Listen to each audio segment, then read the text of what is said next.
Everyone, welcome to my YouTube channel. आज जो video मैं आपके लिए लेकर आया हूँ, तो पहले तो मैंने सोचा था कि आपको टेक्निकल एनालिसिस का एक ट्रिक बता दूं कि कब हमें किसी स्टॉक को बाय करना चाहिए और कब किसी स्टॉक को सेल करना चाहिए। और वो टूल जिसकी बात करने जा रहा था वो था हमारा मूविंग एवरेज। लेकिन हुआ क्या, जब मैं इस वीडियो को बना रहा था तो मेरे मन में ये बात बार-बार आ रही थी कि अगर मैं आपको मूविंग एवरेज, एंट्री और एग्जिट बता दूं, लेकिन आपको मूविंग एवरेज कैलकुलेट करना नहीं आ रहा, आपको मूविंग एवरेज का मतलब नहीं पता, मूविंग एवरेज कितने तरह के होते हैं ये नहीं पता, तो वो कुछ अधूरी बात रह जाती। तो इसलिए मैंने इस वीडियो में क्या किया है, मैंने आपको एंट्री और एग्जिट सिग्नल्स ना बताकर मूविंग एवरेज के बेसिक्स बताने का डिसीजन लिया। तो चलिए शुरू करते हैं मूविंग एवरेज के बेसिक से। आखिर में मूविंग एवरेज होता क्या है? सबसे पहले तो आपने देखा होगा कि जो अपना स्टॉक मार्केट का चार्ट है, उसमें कैंडल्स बनती रहती है। कभी बुलिश कैंडल बनेगी, कभी बेयरिश कैंडल बनेगी, कभी बुलिश, कभी बेयरिंग, कभी बुलिश कैंडल्स आप देख रहे हो। अब इसमें हो क्या रहा है कि ये कैंडल 1 मिनट की भी हो सकती है, 5 मिनट की भी हो सकती है, 10 मिनट की भी होती है। जो आप चार्ट में सेट करोगे वैसी कैंडल्स ही आपको दिखाएगा। तो ये तो हर मिनट फ्लक्चुएट हो रही है, लेकिन हमें क्या चाहिए होता है, हमें एवरेज प्राइस चाहिए होता है। प्राइस इसका स्टॉक का क्या एवरेज प्राइस क्या है, तो उसके लिए हम क्या करते हैं, हम एवरेज का यूज करते हैं। अभी एवरेज क्या है?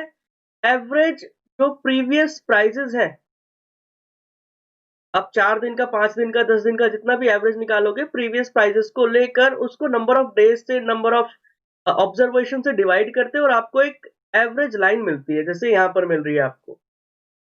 तो कई बार आपने देखा होगा वीडियोस में या फिर अपने टेक्निकल चार्ट पर कि आपको क्या मिलता है जब आप कोई टूल लगाते हो, जैसे आरएसआई लगा रहे हो, आप मूविंग एवरेज लगा रहे हो, बॉलिंगर बैंड लगा रहे हो, तो आपको ऐसी कर्व्स मिलती है। वो कर्व्स कुछ नहीं है, वो एक मूविंग एवरेज ही होता है। तो उन कर्व्स को समझने के लिए वो कैसे काम कर रही है, आपको ये समझना पड़ेगा कि ये मूविंग एवरेज है क्या। यहाँ पर मैंने आपको दो मूविंग एवरेज दिखाए हैं जो अलग अलग डेज की मूविंग एवरेज है। एक जो मूविंग एवरेज आपको दिख रहा है, ये रेड वाला, ये है आपका 10 डेज का मूविंग एवरेज। जबकि आपको जो ये ग्रीन वाला मूविंग एवरेज लाइन कर्व दिख रही है, ये है आपका 5 डेज का मूविंग एवरेज। मैं आपको ये समझाने की कोशिश कर रहा हूं कि जितने दिन का मूविंग एवरेज होगा, जितने ज्यादा दिन का मूविंग मूविंग एवरेज होगा, वो एवरेज कर्व उतनी ही ज्यादा स्मूथ मिलेगी आपको। जितने कम दिन का मूविंग एवरेज होगा, वो उतनी ही फ्लेक्सिबल वॉलेटाइल दिखेगी, क्योंकि वो प्राइस सेंसिटिव ज्यादा होगी। कम दिन का मूविंग एवरेज है तो वो ज्यादा आपको उसमें वोलेटिलिटी दिखेगी, लेकिन जो ज्यादा दिन का मूविंग एवरेज होगा वो ज्यादा स्मूथ होगी। अब आप जब देखते हो तो आप क्या देखते हो कि कई बार ये मूविंग एवरेजेस 5 दिन का मूविंग एवरेज 10 दिन के मूविंग एवरेज को क्रॉस कर रहा है, कभी 10 दिन का मूविंग एवरेज 5 दिन के मूविंग एवरेज को क्रॉस कर रहा है। तो इनका क्या मतलब है, ये इस वीडियो का हमारा ऑब्जेक्टिव है ही नहीं, क्योंकि मैं आपको पहले बेसिक क्लियर करवाऊंगा कि इस वीडियो में हम सीखने ये मूविंग एवरेज है क्या। तो अब इस पर बिना देरी किए हम आते हैं मूविंग एवरेज पर। सबसे पहले तो इसकी डेफिनेशन देख लेते हैं कि डेफिनेशन होती क्या है। तो यहाँ पर देखो क्या लिखा हुआ है, moving average is an indicator. Obvious है कि एक टूल है तो इंडिकेट तो करेगा ही कुछ ना कुछ। That shows the average value of security prices. जो भी सिक्योरिटी है उसके प्राइजेस का एक एवरेज प्राइस बता रहा है एक पर्टिकुलर टाइम पीरियड का। जैसे 5 दिन का मूविंग एवरेज निकाल रहे हो तो 5 दिन का आपको टाइम पीरियड का एवरेज बताएगा वो। ठीक है। अब ये मूविंग एवरेज, क्या ये टूल आपको यूज करना सही है एनालिसिस में? ऑब्वियस, जितने भी टूल्स आपके बन रहे हैं वो मूविंग एवरेज से ही बन रहे हैं। ऐसा कोई भी टूल नहीं है टेक्निकल एनालिसिस में जिसमें मूविंग एवरेज यूज ना किया गया हो। ठीक है। अगर वो सच में ही एक मैथमेटिकल इंडिकेटर है तो उसमें मूविंग एवरेज ही लगा है, एवरेज ही लगा है। तो यहाँ पर आपके जो मूविंग एवरेज है वो दो तरह के हैं, एक सिंपल मूविंग एवरेज और एक exponential moving average. Simple moving average क्या होगा, ये जितना भी आपने ऑब्जर्वेशन दी है, 5 दिन का डाटा लिया है तो 5 दिन का प्राइस, 10 दिन का डाटा लिया है तो 10 दिन का प्राइस, यानी 10 ऑब्जर्वेशन, उन सभी प्राइजेस को इक्वल वेटेज दे रहा है, सभी को इक्वल वेटेज दे रहा है, 20%, 20%, 20%, 20%, 20%, अगर 5 दिन का डाटा लिया है या 5 कैंडल्स का डाटा लिया है। लेकिन एक्सपोनेंशियल मूविंग एवरेज हर डे को या हर ऑब्जर्वेशन को इक्वल इंपॉर्टेंस नहीं देता, वो इमीडिएट प्रीवियस वाली या इमीडिएट वाली जो प्राइस है उसको ज्यादा वेटेज देता है और पीछे की जो प्राइसेस है उनको कम वेटेज देता है। इसलिए आपको सिंपल मूविंग एवरेज कर्व कुछ ज्यादा स्मूथ दिखेगा, और हो सकता है कि एक्सपोनेंशियल मूविंग एवरेज आपको इतना स्मूथ ना दिखे। ठीक है, तो आई होप समझ रहे होंगे कि मैं क्या कहने की कोशिश कर रहा हूं। अगर आप नहीं भी समझ रहे तो अभी हम जब कैलकुलेट करेंगे तो आपको पता चलेगा कि कुछ तो अलग है इसमें। तो चलिए शुरू करते हैं मूविंग एवरेज।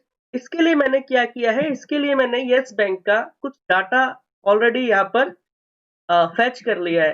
किसी भी आप वेबसाइट से डाटा फेच कर सकते हो, और मैं आपको मूविंग एवरेज निकालना सिखा रहा हूँ। तो अगर मैं देखो सिंपल मूविंग एवरेज निकाल रहा हूँ, आपको स्क्रीन पर दिख रहा होगा SMA 5 डेज। तो मुझे क्या करना है, क्लोजिंग प्राइस लेना है 5 दिनों का, 1, 2, 3, 4, 5। और अगर मैं 1 जनवरी को सिंपल मूविंग एवरेज निकाल रहा हूं, तो 1 जनवरी को ही, 1 जनवरी के सामने मुझे एवरेज का फॉर्मूला लगाना है। अब एवरेज का फॉर्मूला आपको एक्सेल में पता होना चाहिए, इज इक्वल टू एवरेज, और फिर आपको ये रेंज सेलेक्ट करनी पड़ेगी। अब जब आप रेंज सेलेक्ट कर रहे हो, तो जिस दिन आप एवरेज निकाल रहे हो उस दिन का क्लोजिंग प्राइस आपके पास होना चाहिए, यानी कि पिछले 5 दिन का आप एवरेज ले रहे हो नहीं। जिस दिन आप मूविंग एवरेज निकाल रहे हो, मैं क्लोजिंग से मूविंग एवरेज निकाल रहा हूं, तो आपको 3:30 बजे यानी 1 जनवरी का 3:30 बजे का क्लोजिंग प्राइस आपके पास होना चाहिए। आपको कुछ नहीं करना, आपको एंटर मार देना है। अब ये तो हो गया देखो सिंपल एवरेज, लेकिन क्योंकि एक्सेल में जो रेफरेंसेस है ये रेफरेंस चेंज हो जाएगी। अगर आपको थोड़ा बहुत भी एक्सेल आता है तो आपको पता होगा कि ये जो फॉर्मूला है ये ऊपर वाली सेल को हटाता जाएगा और नीचे वाली सेल को लेता जाएगा। मैंने सिर्फ कंट्रोल डी किया, ये ऑटोमेटिक फिल हो गया सारा का सारा, ये पूरी की पूरी। अब ये जो आपको देख रहा है ना 17 रुपए 87 पैसे, ये 5 दिन का मूविंग एवरेज है। 5 दिन कौन से देखो, 18 दिसंबर, 21 दिसंबर, 22 दिसंबर, 23 दिसंबर, 24 दिसंबर।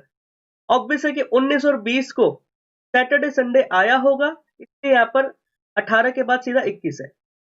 तो जो 21 को मैंने शाम को मूविंग एवरेज निकाला, या आप किसी भी साइट पर आज जाकर देखोगे, आज कब, आज 25 दिसंबर को मैं ये वीडियो रिकॉर्ड कर रहा हूँ, 25 दिसंबर 2020 को। तो 24 दिसंबर का मेरे पास क्लोजिंग प्राइस है। मैंने 24 दिसंबर का क्लोजिंग प्राइस लिया है, 23 का, 22 का, 21 का, 18 का, और एंटर किया। मुझे मूविंग एवरेज मिल गया पूरा का पूरा। कंट्रोल डी से मैंने इसमें ये सब भर दिया।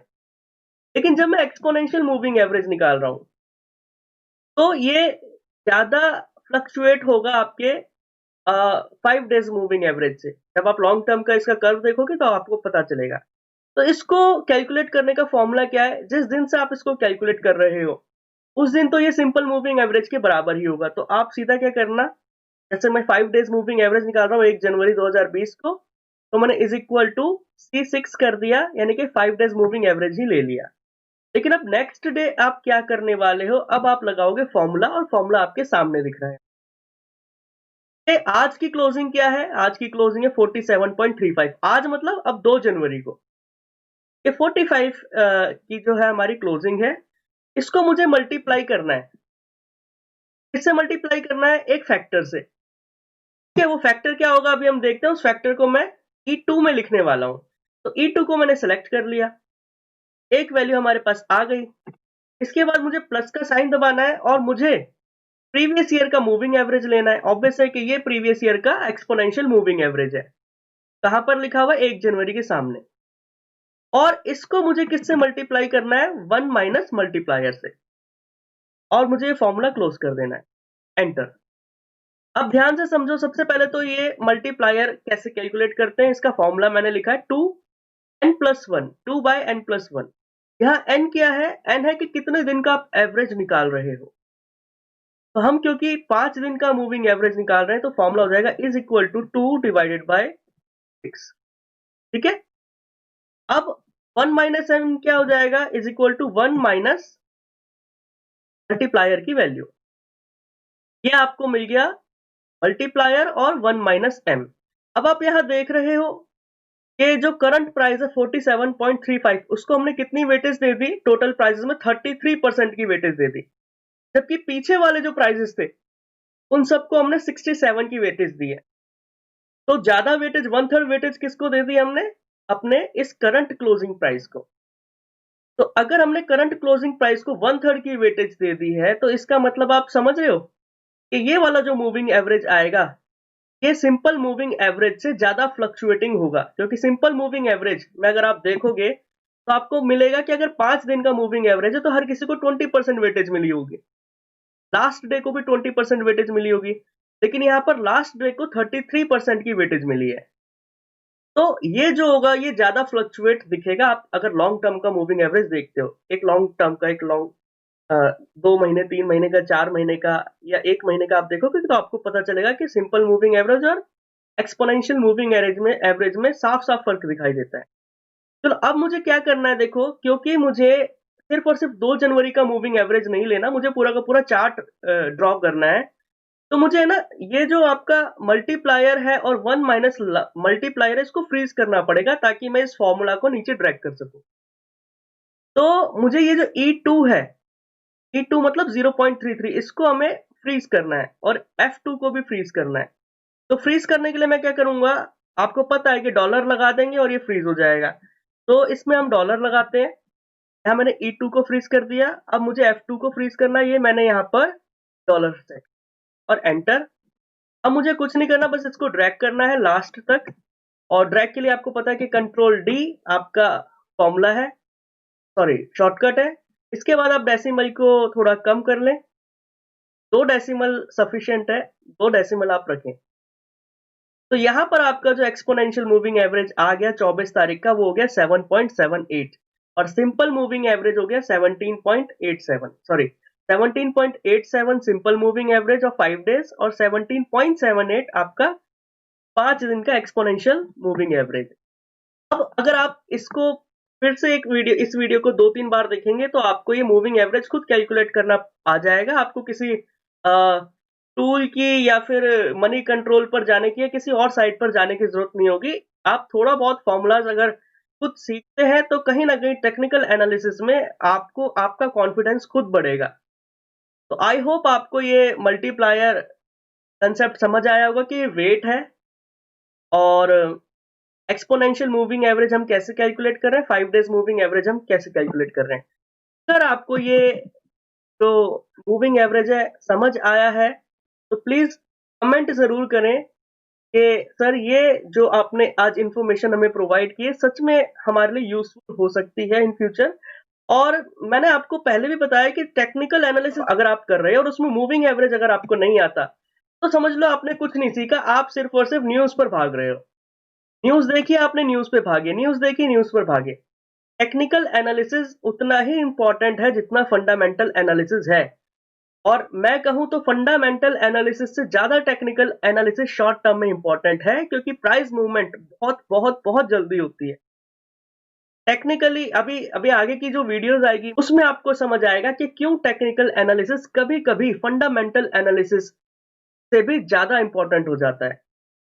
ठीक है, तो आई होप आपको ये सब कुछ समझ आया होगा। अगर आपको ये समझ आया है तो इस वीडियो को आप लाइक करें, शेयर करें, सब्सक्राइब करें।